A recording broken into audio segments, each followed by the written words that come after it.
សួស្តីធីមអ្នកបងត្រីទាំងអស់គ្នាថ្ងៃនេះណាមេធីមធំចេញលេងទៀតហើយបាទចេញលេងនៅតែពាំងក្រសាំងទៀតហើយថ្ងៃនេះនេះចេញលេងខ្នាតធំទៀតហើយមានក្បូនមានកង់ឡានពេញហ្នឹងហើយបងប្អូននេះឆ្មាត់មកជុំទឹះថ្ងៃនេះច្រើនណាស់នេះមេធីមធំហ៎រត់បងចង់ដាច់កោះជើងហើយពេញលេងហើយថ្ងៃនេះគ្នាច្រើនណាស់បងសប្បាយបងប្អូននេះអូសប្បាយមេធីមថ្ងៃនេះមកយកត្រីទៀតហើយនេះអស់ពីតាពាំងទៀតហើយតាណាម្នាក់មួយថ្ងៃ4-5គីឡូ4-5គីឡូនេះផុតស្មាត់ធំនេះប៉ិនលប់លប់រាវបានតគាត់នេះច្រើនជាងគេនេះធំតូចអីតគាត់ហ្នឹងហើយនេះស្មាត់លប់ហើយស្មាត់មួយនេះស្មាត់ដីក្រហមនេះបងប្អូនយើងប៉ិនបងណាបងអត់ហត់ទេព្រឹកទៅយប់មិនក៏គាត់បងកើតទៀតដែរអូប៉ិនណាស់ថ្ងៃស្មាត់អាវលឿងយើងនេះស្មាត់អង្ជ្រៃបាទនេះអូដាក់ទៀតអត់បាយកលីងអីយ៉ានេះស្មាត់ទូមួយទៀតដល់កអីអំណាញ់ពីចាបាទ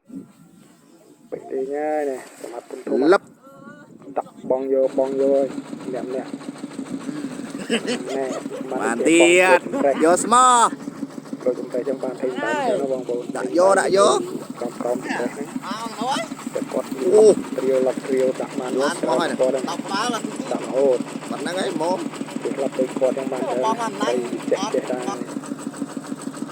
ចេះទៅគាត់បងគ្របចឹងវិញនេះបានរហូតនេះមីធីមពាក់គៀតបានទៀតហើយប៉ុណ្ណឹងបងប្អូនជិលយត់ខ្ញុំដាក់បានមុនខ្ញុំទៅតាមមុនណាបងមក2ម៉ោង4-5គីឡូរបស់គាត់ទៀត